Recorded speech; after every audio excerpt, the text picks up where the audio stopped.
Assalamualaikum warahmatullahi wabarakatuh. Perkenalkan, nama saya Abdurrahman Lubis, NIM 2103060666 dari kelas PTNC Prodi Peternakan dengan Ibu Pembimbing Ibu Tati Pijenasari SPTMP. Di sini saya akan menjelaskan tentang biosintesis telur. Yang pertama ada sistem Yolk, yang kedua ada sintesis albumen, dan yang ketiga ada sintesis Krabak. Yang pertama ada sintesis Yolk. Sintesis Yolk tersusun dari kurang lebih 50% air dan 50%-nya lagi adalah protein dan lipid dengan perbandingan 1:2. Lipid dalam Yolk berbentuk lipoprotein. Padatan Yolk mengandung fosprotein yang disebut juga dengan fosfitin. Lipoprotein, lipopitelin, dan high density lipoprotein atau HDL atau kolesterol baik. Karbohidrat Yolk adalah polisakarida dalam bentuk mannose glukosamin.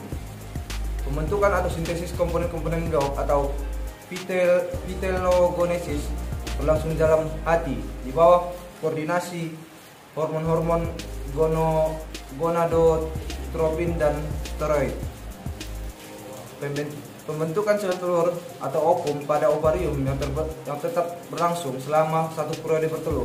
Proses pembentukan ovum dipengaruhi oleh kerja hormon gonadotropin yang diproduksi oleh kelenjar hipofisa anterior atau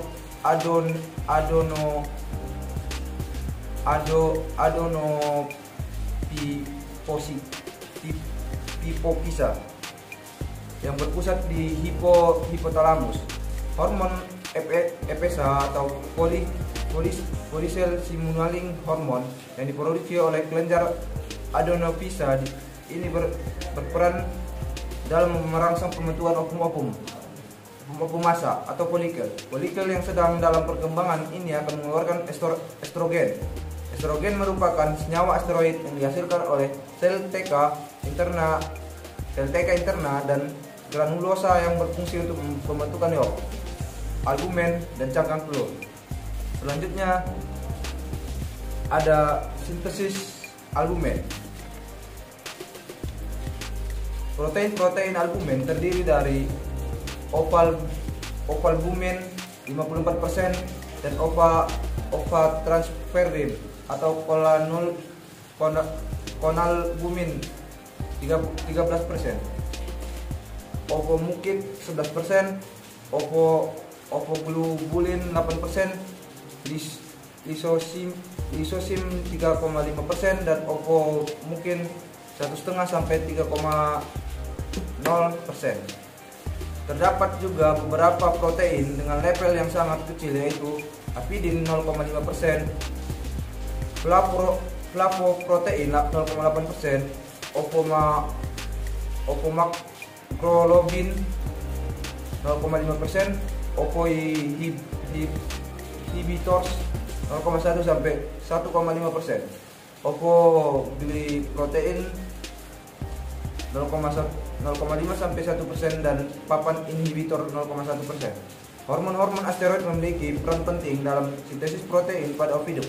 Albumin disekresikan di magnum yang merupakan bagian ovidum.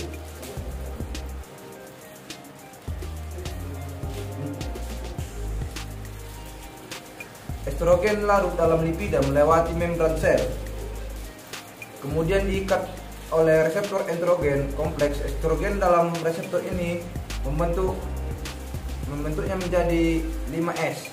Bentuk ini adalah pembawa pesan kedua yang memasuki nukleus sel, berinteraksi dengan kromosom menyebabkan gen tertentu dibentuk menjadi molekul RNA dan messenger RNA.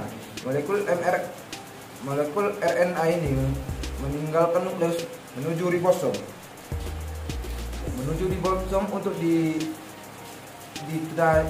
ditanisasi menjadi protein yang spesifik seperti albumin dan goalbumin dan protein khas telur lainnya. Dan selanjutnya ada sintesis Krabak. Beberapa peneliti melaporkan bahwa hormon steroid dan prolaktin terlibat dalam pembentukan kerabang telur melalui proses yang kompleks ditandai dengan peningkatan secara periodik hanya ketika dalam fase perteluran meningkatnya total kalsium plasma. Kalsium binding protein atau CABP telah diidentifikasi dari kelenjar kerabang dan diketahui bertindak sebagai transport kalsium. Sintesis DABP oleh kelenjar-kelenjar dikontrol oleh kehadiran vitamin D3 dan hormon steroid atau estrogen dan progesteron. Dalam plasma darah terdapat Ca++ yang akan ditransfer ke mukosa sel dan kelenjar kerabang melalui CABP. Hasil ikatan yang berbentuk antara CO2 dan H2O pada mukosa sel yaitu HCO3-. Ca++ mengikat HCO3 menghasilkan CaCO3 merupakan zat kapur pada cangkang telur. Sekian, apabila ada kata-kata yang salah mohon dimaafkan. Assalamualaikum warahmatullahi wabarakatuh.